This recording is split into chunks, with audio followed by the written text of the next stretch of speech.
you and your brand is literally about putting Cyprus on the global map. I came to Cyprus during a time that was a financial crisis. I think that was the most important decisions I've ever made in my life. I believe if we ever find a solution to the Cypriot problem, we will be the Switzerland of the Middle East, of the area. 100%. Because here will be the place that we found. Stylianos Lambrou, co-founder and CEO of Heart Group, and he is known for co-founding the Reflect Festival, which is the biggest tech and entrepreneurial festival in Cyprus, where the region's doers network, brainstorm, and learn from their peers. When you bring like-minded people together, as we call them, the doers, we bring doers together, magic happens, and there's an amazing impact. Startups finding investors, people finding their founders, and many more. Even some people found their life partner at Reflect. So, was that always part of your passion? I remember myself from a very young age, from 12 years old. I was very into. Where did you focus the most into developing, let's say? One of the things is like patience. When I was much younger, I wanted everything to happen much faster. I realized at some point that if I want to have any kind of success, I need minimum 1 decade. You need to work for the future, and you're gonna get for the reward. Vision, right? Yeah, you're gonna get the reward later. I believed in this island. I believed also in my city. And as an entrepreneur, I think you face a lot of challenges. I went all in.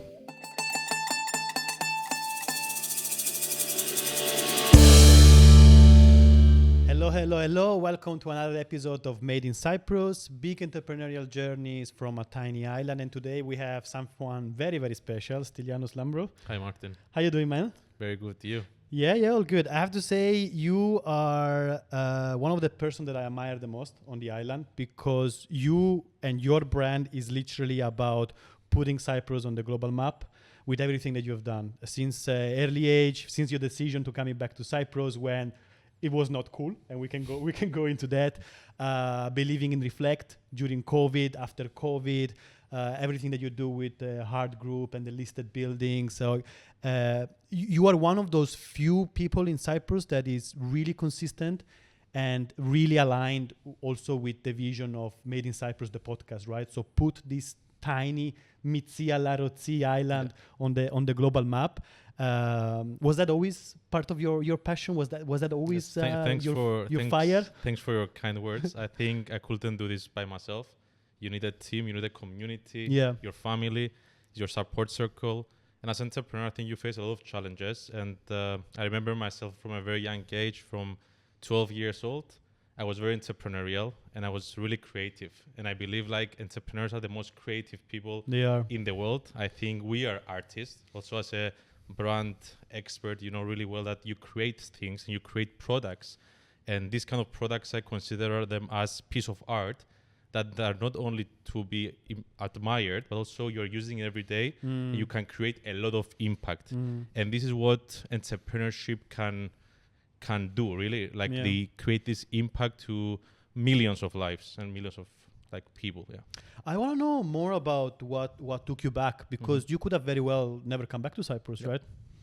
Yes, I mean, I started my first business, real business, while I was in the army, just before going to the army. I went to London. I stayed there for 4 years, also in Cambridge for a year.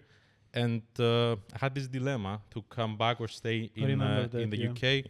All of my friends have stayed in the UK. They found really cool opportunities, found the startups there. But I really wanted to come back. And I think this decision was driven by my heart, by my intuition. And the best decisions I make in my life is by following my heart. And I came to Cyprus during a time that was a financial crisis. It wasn't the logical thing to do. But I think that was the most important decisions I've ever made in my life. I believed in this island. I believed also in my city. I went all in because as a person, I'm quite binary. If I like something, I'm quite obsessed about it. And I really want to do it. And I really believed in Cyprus. And I think now Cyprus, the city, my community is rewarding me because of this. It takes time, because with entrepreneurship, as you really know, you're bleeding for long periods of time until one day you make it. And it has been a crazy journey, I have to say, since 2014 when I came back. And I'm really happy to see our island transforming day by day. Man, it's crazy. It's crazy. Yeah, if I see Cyprus just 1 year ago, and Limassol specifically just 1 year ago. It's incredible. We had this influx of all these talented Russian-speaking community. Israelis are coming now. Before that, from all over the world. You particularly also are with your event are bringing people from Europe and East Europe as well with Reflect. It's changing so fast. Yes, I really feel good that I'm able to contribute back to the community. I'm doing it in different ways, and I think all of my activities have this intrinsic motivation of supporting, like my home country. Through real estate, I have started doing investments since 2015. Investing in the old city, and now have a portfolio of 17 properties. That's the Heart Group, yeah? The Heart Group is my holding company. We have different activities under that. One is the real estate. We restore historic buildings. We do like boutique hotels and other like commercial real estate in the old city of Limassol, which basically this not only it revives the heritage of the city, of these old buildings, but also creates positive externalities to the areas, because we're getting an abandoned building and we bring it back to life, and like there are very obvious benefits for the city. The second way is with Reflect Festival. We started 7 years ago. We had our first conference, which I co-founded with a really good friend of mine, Dusan Dufek. We started in 2017. We had the idea. We did the first event of around 200 people, mainly our friends and family. Come as you say, like Mitsina Larotsina, as the slogan of this podcast, and it has been growing year after year very organically. What a journey. Yes, I remember I came to Cyprus 6 years ago, and I think you did the first one, then you were going to do the second one, then COVID happened, you moved online, as I think that Actually, one, isn't it? Yes, we moved online, and I have to say that I hate like online events. Like the in-person connection is something that nothing can replace. And last year was the 7th edition. We had around 10,000 people. Beautiful. New location as well last year. New location. And I think when you bring like-minded people together, as we call them, the doers, we bring doers together, magic happens. And there's an amazing impact. Startups, like finding investors, people finding their founders, and many more. Even some people found their life partner at Reflect. So the impact of bringing like-minded people together is really big. And for me, I'm really happy to be part of this and enable this kind of impact to happen in the community. And the third thing I will say that I'm supporting my community. I co-founded Tech Island, which is a non-profit organization that we support the tech sector. We represent the tech sector. We have unified the voice of all the communities in Cyprus, and we're doing a lot of positive lobbying, introducing new incentives, supporting different initiatives. The organization has donated over 6 million euro in the past 2 years in different initiatives. And going back to the event, Reflect Festival, not only we supported the local talent and local startups in different ways. Now we want to expand this. We're creating more events under the umbrella of the Doers Company. So the Reflect now is going under the Doers Company. Doers Company is becoming an umbrella. And what's happening below here? So for the past 7 years, Reflect wasn't a profit-driven business. Mostly was impact-driven. Now we have like 25 people full-time working under the Doers Company. So we're introducing a few other events. So you got into profit last year then? No, like now this year we reinvested everything in order to grow the team. Right. So this year in October we have for the first time the Elevate Summit focusing on PropTech and real estate. And also we'll announce an event in Athens for next year. And meanwhile, we're still finalizing a project that we can do what we do, unite doers at scale. I mean, we have built a very strong community. Also, we created our clothing brand that I'm wearing, the Doers really United brand. And now we're thinking, how can we do this at scale? So we want to implement technology because, with technology, we can leverage on technology and do this at scale. So we're still thinking how we're going to do it, and we will launch something next year. So, born and raised in Cyprus, we had our shit shows with the passports and the crises and everything, lots of ups and downs. What is happening currently now? Like, do you think we are in a stable growth? Yes. I think Cyprus is misunderstood a bit. Like in the past few years, of course, we had this passport scheme that I think it was a survival kind of project for Cyprus after the bank haircut, the bailout of the banks. We needed to find ways to survive. I think the passport scheme actually helped our economy to grow with the real estate. But now for the first, it wasn't very sustainable, but it helped. And some countries also went against this, and then we quit the program. Yeah. However, I think now Cyprus is focusing on a sustainable business model, let's say, of the economy, a growth model for the economy, which is focusing on the technology sector. Because the technology sector is growing year after year, is the only sector that it contributes to all the other sectors. Because if the technology sector grows, means like more talent will come to Cyprus, more need for real estate, more demand for service providers. So it's a multiplier sector. Yeah. And I don't remember exactly the numbers now, but I think the last time I saw was like 16% of our GDPs because it's contributed by the technology sector. And I think Cyprus inevitably will become the tech island. Actually, during COVID, I came up also with that name, Tech Island. And why Tech Island? Because Cyprus will not be the Silicon Valley of the Mediterranean, right? Or the Carib Valley. Or whatever. Like Cyprus needs to focus on its uniqueness, on the unique positioning. As a brand expert, you know better. And I think what is the unique positioning of Cyprus? We have this upcoming technology sector, this ecosystem with the talent, the investors, the tech companies. And also have the island, which for me is a bit metaphorically the meaning of it, which basically is the lifestyle. Yeah. You can live, work, and play in Cyprus. I mean, myself and also yourself, everyone here have this luxury of driving on the seaside at 8 a.m., getting our coffee, from our local coffee shop, and going back to our office and have this. True. You can't have this in London. I mean, you also lived abroad. So I think Cyprus can offer this combination, which in the end of the day is not only about work, it's also about like having this work-life balance. 100%. I think to me, especially, I think you tapped. Yeah. To me, you tapped on the most important thing. Like I was in London for 10 years, and I was starting this company, another project. I was working 2 days, plus I was doing the London life. I was 23, so I was enjoying it. But it eats you alive. Huh? After a bit, you need something better. Ironically, I do left more now. I work more, but the quality of life of Cyprus it's unbeatable. Yeah.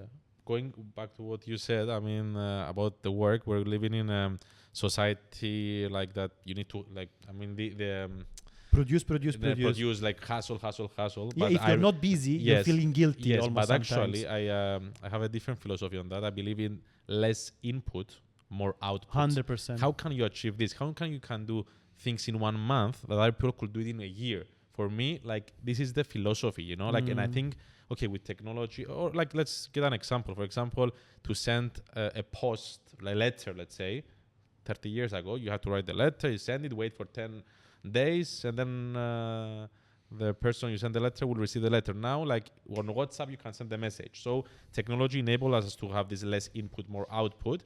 And I'm trying also in all of my businesses, and because our group is quite diverse, is to go with this philosophy. Less input, more output. And I think also with the end goal for entrepreneurs, which in my opinion, I don't think there's an end goal because we always want to play the game, because I think entrepreneurship it has an infinite gameplay. Just play. There's no end destination. I want to retire, etc. But I think once you grow a company, you create wealth not only for you, but also for your community, like for everyone around you. Because I think with wealth, you create, it's a positive sum game. If I have wealth, that's to you if you were doing similar business or whatever. So part of the same community. Yes. Let's say I am building one hotel.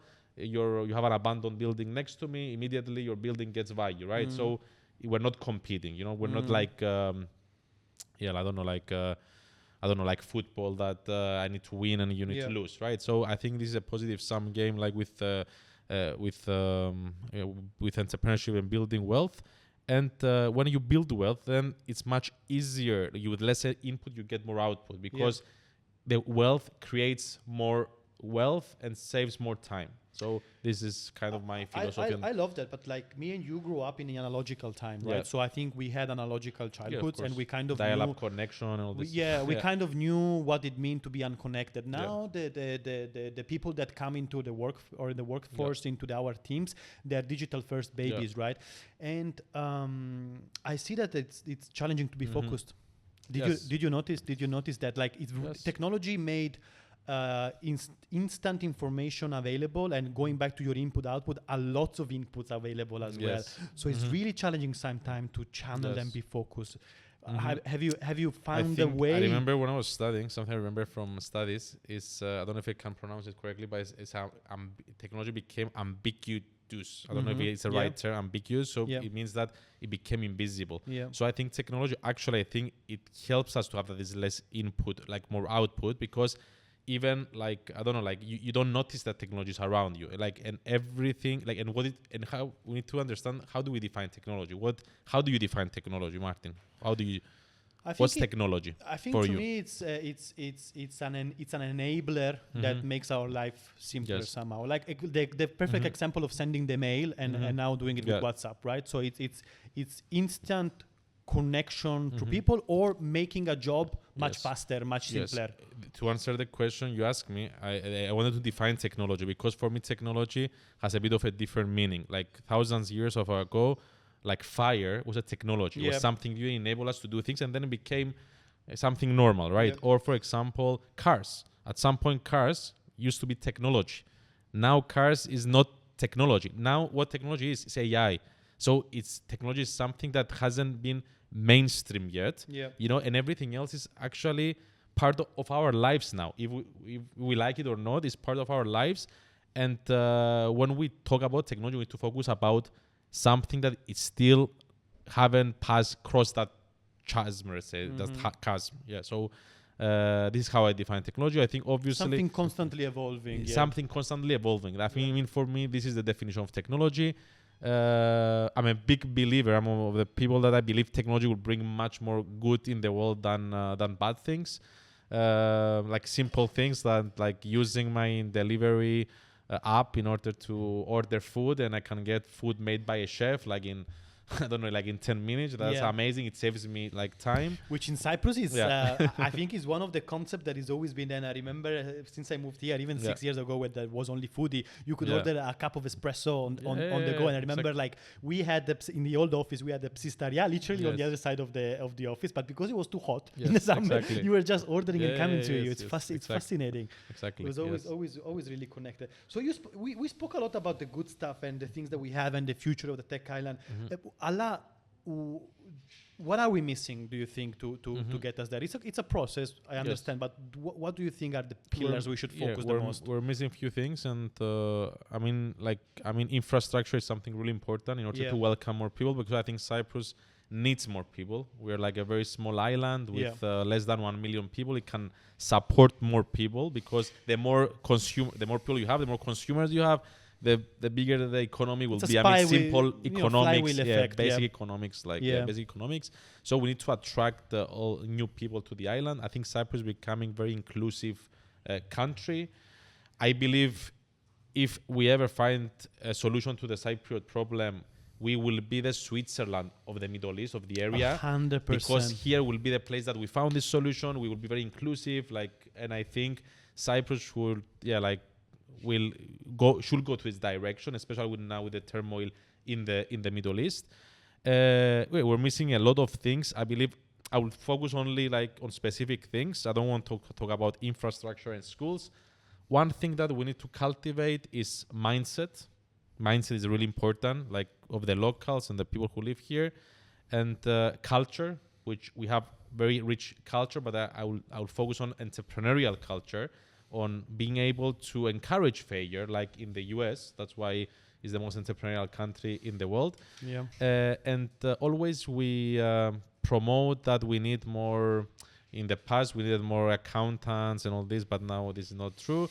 Now I think everyone became an accountant. Every other person is an accountant. Yes, like recently, we need more engineers, so everyone is going to study engineering and design and all this. But I have never heard anyone saying except me, like I hope like more people will say this, we need more entrepreneurs because entrepreneurs will move this country forward on any level, even politically, you know, even finding the solution of the Cypriot problem, you need entrepreneurs because yourself as entrepreneur, we're problem solvers, we're creative, we can find solution in anything, and that's why I love entrepreneurship. Like now, like before doing Heart Hotel, which are a small boutique hotel we have, and now we're opening a few more hotels. I didn't know anything about hotels, but you know, it's like being creative, bringing the right talent people. Now we have a nice boutique hotel with high rating, and it's performing really well. I didn't know anything about events, and now we have the biggest event in the region and multiple of other events. And I think this is the beauty of entrepreneurship. Entrepreneurs are generalists. They have this generic knowledge and they can do anything. I love that. The problem is that the traditional education system goes completely against that. Exactly. Pick a lane, go into the lane, avoid uncertainty, avoid fears, and do the same thing all over again. So that there has to be something that happens on the formational times of these people that inspires them to that kind of uncertainty. And to me, it's addictive. It's a drug, right? It's a journey of ups and downs, but weirdly that it becomes a love of uncertainty almost, isn't it? Because you don't really know what's going to happen. Exactly. You just go for it. I mean, okay, there's the risk. There's the risk of failure. Yeah. You are like in the arena, you know, like, and you need to be very accountable because if you fail, everyone knows you. You're going to damage your reputation. But the reward is much higher than anything else. And I think, like, not everyone can be an entrepreneur, but even the people who are working for a company, they should have this entrepreneurial mindset. Yeah. You know, like, I think it's a mindset, is to be able to not be scared to fail, you know, like to have this high accountability, to improve their generic knowledge and judgment, you know, like I believe anyone can be like 10, 20, 30, 40, 50% of an entrepreneur. You can work for a bank and you can have your side project for the community. For sure. Because you can be a social entrepreneur, like you can give back, create this impact. And for me, any business person who doesn't create impact is not an entrepreneur. Yeah. Yourself, you're creating brands that have impact. This is, it's very entrepreneurial. So any product, any event, anything, if you don't have any kind of impact, I don't think this is entrepreneurship. You're a businessman. 100%.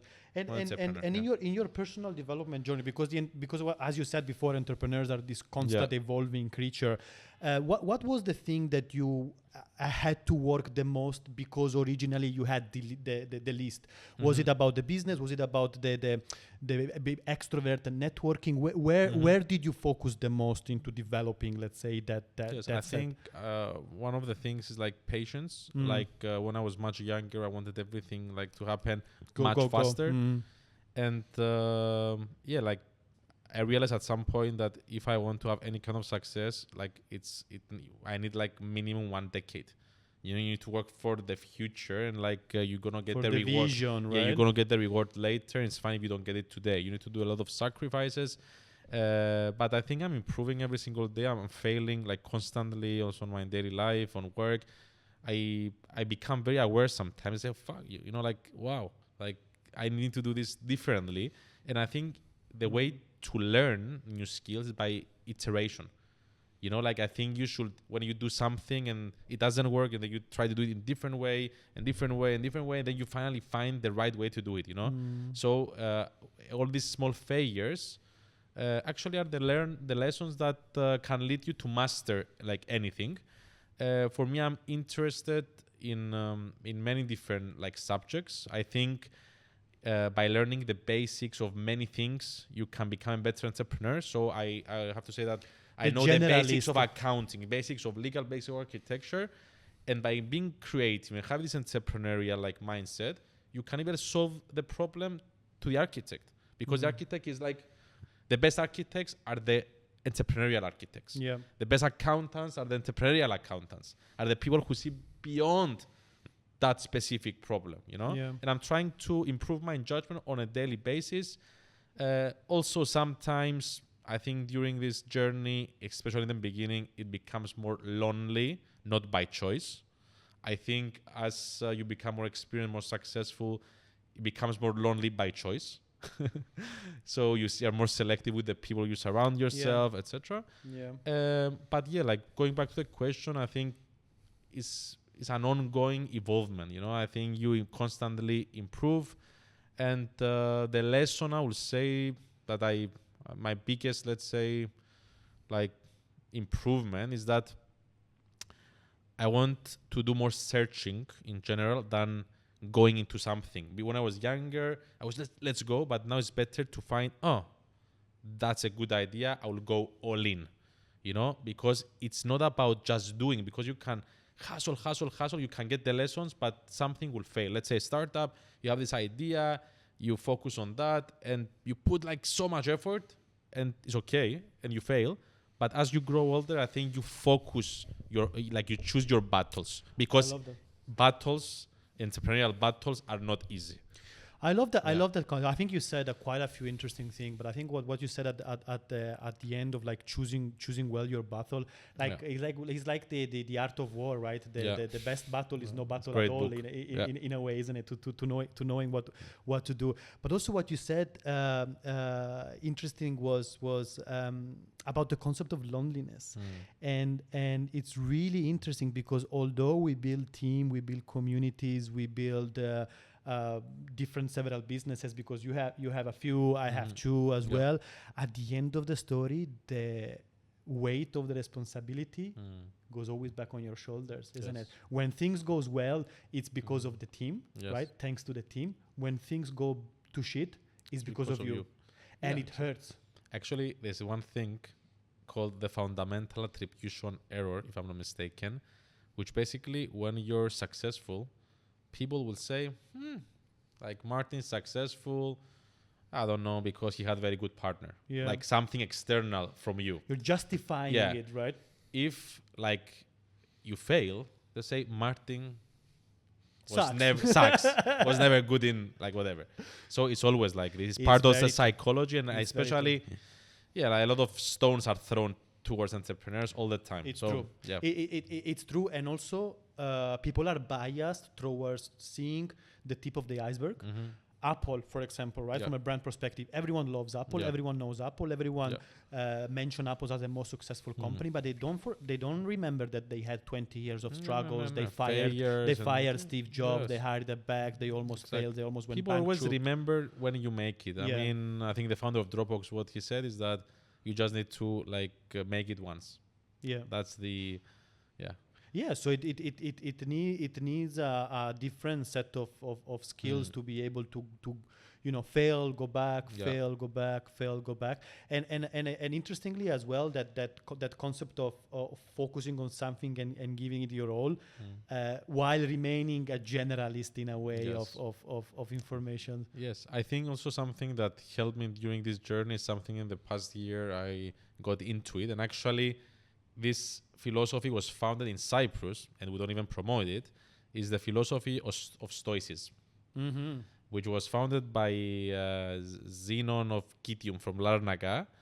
And it's an amazing, I don't know if you are familiar with the philosophy. The biggest emperors like Marcus Aurelius and many more have used this philosophy, to grow and manage things. Is the idea that you should just give you just one idea. You shouldn't suffer in advance, because many of us, we suffer in advance. What if this fails? What if this doesn't work out? So it's about it. Don't suffer in advance. If it goes bad, suffer, and you will be okay. You'll still be okay. It's interesting. So this is one of the ideas. It's an amazing idea that focuses on yourself, because the most important thing in life, it's yourself in the end of the day. And if you can be well with yourself, you can be It's interesting. When I was studying storytelling, one of the storytelling for brand and applied to business, one of the most important concepts that they taught us, and I researched, is that the most important stories you tell are the stories you tell yourself. Exactly. Right. And I struggled for the longest time with perfectionism and procrastination, and always thinking I'm not good enough, or people will judge me if I build my personal brand and everything. And was the stories I was telling myself that was keeping me behind. But once I left that and I changed the internal narrative, everyone supports you, everyone likes it, and everyone is interested in what you have to say. So it was just an internal switch that had to happen. It's like you said, what if I fail? No, what if you succeed? Yes. Right? And it's also that concept of having a brand vision, right? Then actually brand vision, you don't have something you look forward as success. And if you don't visualize it, it will never become reality. And like many people, we suffer in our thoughts. Yeah. And 90% of that thoughts, they don't even exist. We're worrying so much, So we are. it's Anxiety, important to worry. have this gratitude. And also something else that I would like to give advice to anyone, and I haven't done it throughout the years. Okay, I was always like sporty, like I playing know where basketball. you're going, yes. I was going to ask you. In the past 260 days, Bravo. I'm working out, and I feel that I see things differently. My mind, I have peace of mind. I know that you're cycling a lot. No, it's my therapy. Cycling is my therapy. Yes, and this thing, it clears your mind, and my creativity is to the roof, and before I was a bit more stressed, more anxious, and I was worrying. And I think we should focus on our health. And also, like the ancient Greeks were saying, the most important thing first is to take care of your body. And if you take care of your body, then you're okay also with your mind. 100%. So sometimes we neglect ourselves because the priority is our work. But the priority all of the entrepreneurs should focus on is on their self, mentally, and also biologically.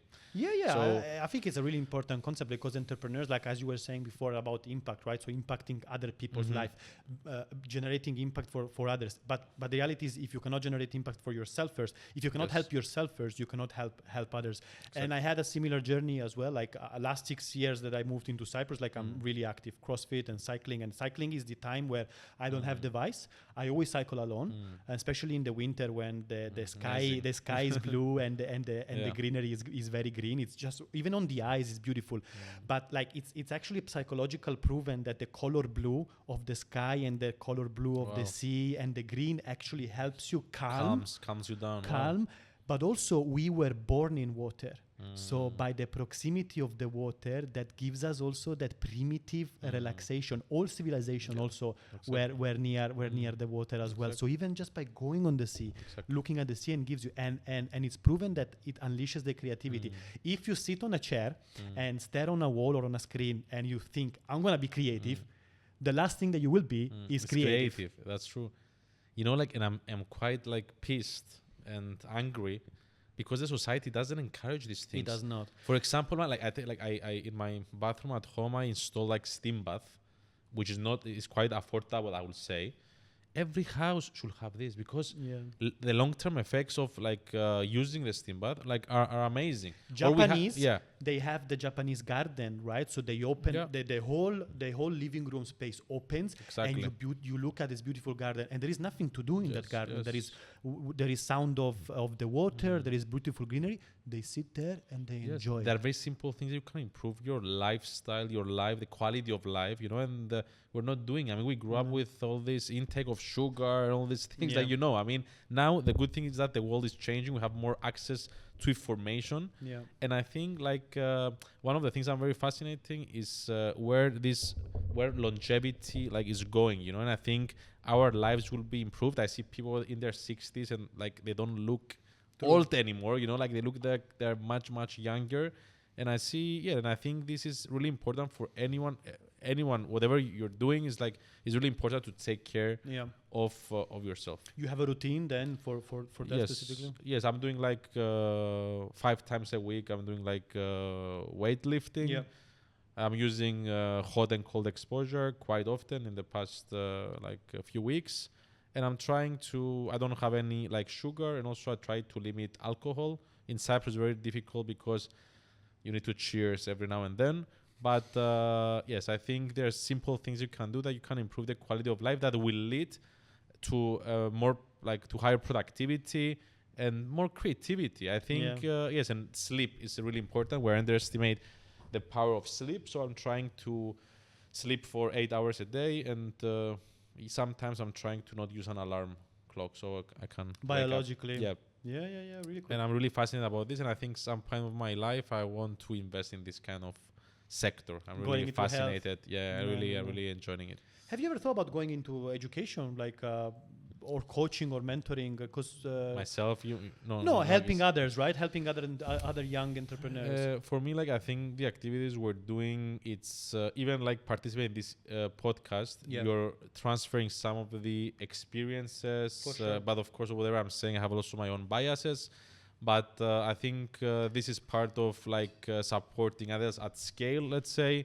I think the events at our events we're like actually supporting the entrepreneurs in Cyprus in various ways. For sure. Either educate them or like connecting them, etc. You started doing workshops as well at Reflect. Yes, and as I said in the beginning, we like to do this at scale, trying to find still the way we can do it.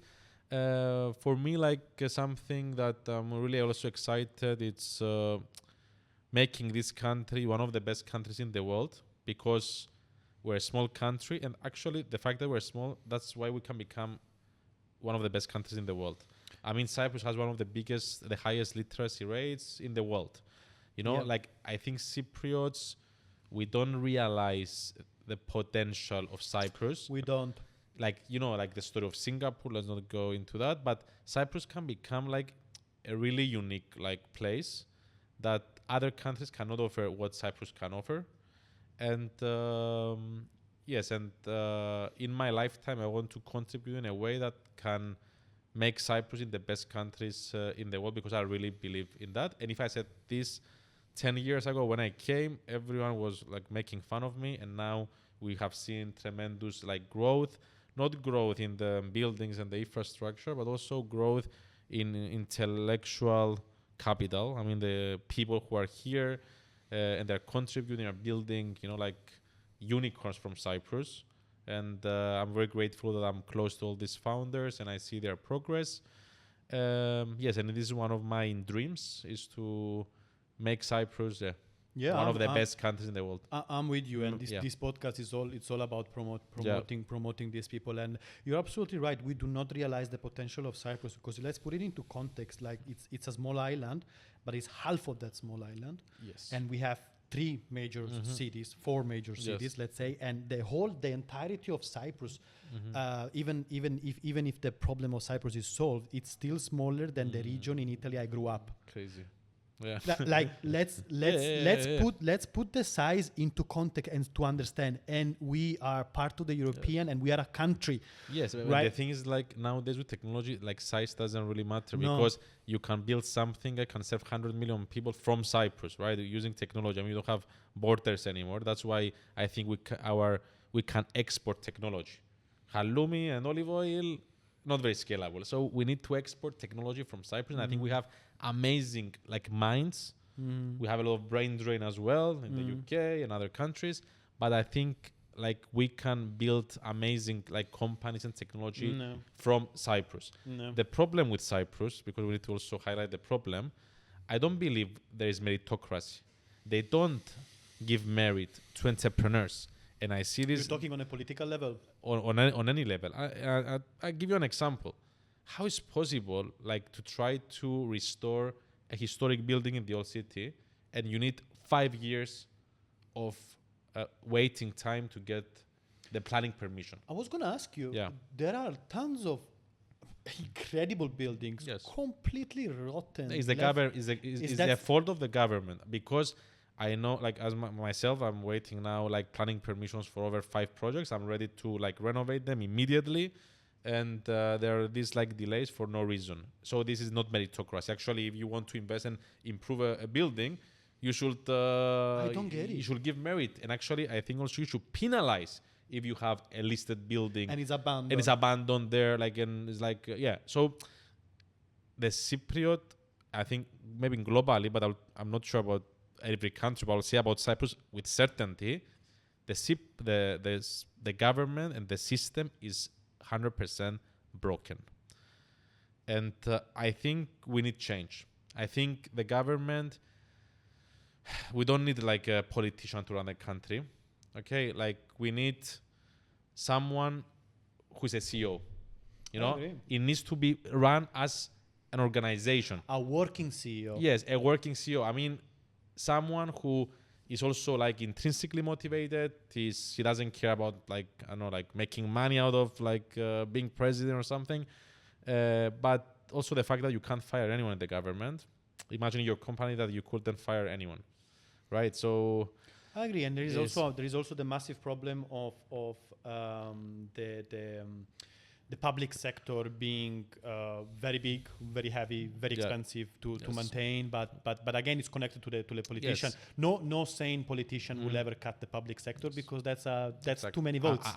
Exactly, and I'm very vocal about it because I pay my taxes. We all pay our taxes, and I demand like better service.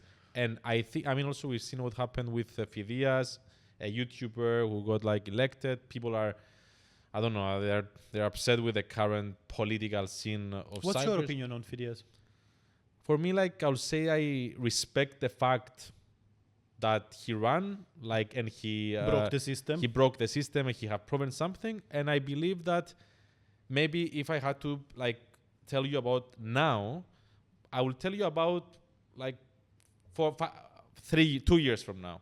I think Phidias is a person that will improve himself. He's like trying to educate himself, and this is like something that I really respect. Yeah. Maybe wasn't the current profile to represent Cyprus today, but I think he will be a good ambassador during this journey. I mean, he's 25 years old. I 100%. Yes, this is my and many people they're saying like a YouTuber, whatever.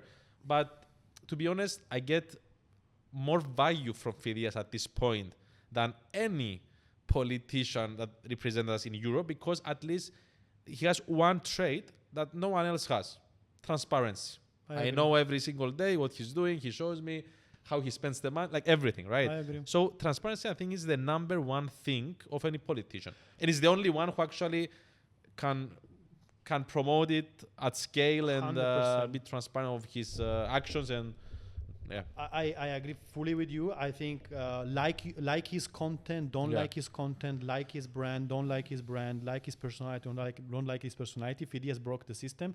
Prove that it's possible. Prove that it's things that we are changing things. But like, we may be gonna have the first Afro-American female president in US, and maybe in a couple of years we will have the first YouTuber as a president. But this is where the world is going. That's where the world is changing. And you're absolutely right. I believe that a president of like any country should be an entrepreneur. I agree. I think this is politician. You get the status of politician because you'll be the president, but it should be entrepreneur. Like, because these are the kind of profile like which can run and be innovative and think of ideas and negotiate, you know, problem solving and doing, and again going back to what you were saying, doing it for the impact of the others, and also entrepreneurs are what brings the countries forward. And there is another interesting study that says that like 60 or something % of people have distrust in the governments. But also pretty much the same percentage believe that CEOs should be the one bring the impact into the world, because CEOs are meritocratic, they're impact driven, they have high accountability. Their accountability. They have money to spend now instead of collecting it as well, and they're not voted. They made themselves. Exactly. Flip that into the politician is completely different. Also, they run for 5 years, so 5 or 4 years, whatever the political system is, and after they're done, fuck it, someone else's problem, exactly. isn't it? Whether the entrepreneurs, there's no continuation. Exactly. Whether entrepreneurs is for life, isn't it? What he built is for life, and you cannot make changes in 4 or 5 years, especially in a country like Cyprus. And you're absolutely right. Politicians should be entrepreneurs, and university professors should also be entrepreneurs. Mentor, exactly. How do you teach on books, and you are completely disconnected from what is happening in society? It depends on the subject. If you're like history, medicine should be doctors, of course. Like if it's yes, but practitioners. Sorry. For me, I studied actually. I did a postgraduate on entrepreneurship, and I was grateful because most of the like professors, they had entrepreneurial background, which was really like useful. And I think you're right. You know, like if you don't do it, don't teach it. I mean, if you don't. Same in my branding school. Like we were actually working with real client and real project. Exactly. There is nothing better than that. And also, like I have to say that I also mentioned before that I mean, whatever I say is like based on my own biases, my own experiences. So it doesn't mean if I give I don't like to give advices, but whatever I say, it's actually, this is the way to do it, because everyone, we're like authentic, we're genuine, we have different paths in life, but it's important to be maybe inspired and get some lessons of each and everyone's journey, right? So 100%. if, for example, Elon Musk was going to give advice to me, I mean, most probably I wouldn't follow it, I don't know, like, so it's a very different approach. And to wrap it up, like you know a lot of people, like you've been in this ecosystem since the inception. What would you give as I know that you don't want, like, based on your experience, based on your bias, based on Stylianos Lambrou, how would you advise someone that wants to enter the entrepreneurial world? I think one of the most important things are relationships. Like you need to nurture the relationships. I don't believe in the term of self-made. There's no such thing. Actually, you're made by your relationships, People your friends, people make you, like together, let's say. So I think you need to focus on the relationships. That's why it's really important to be part of a thriving community. Also focus where you want to, in which relationship you want to invest. That's why you need to make sure you find the right people which have similar mindset. I love they are that. not people who want to use you or use them. It's like it needs to be reciprocity. It needs to be like binary. And I believe in the impact of the compound effect.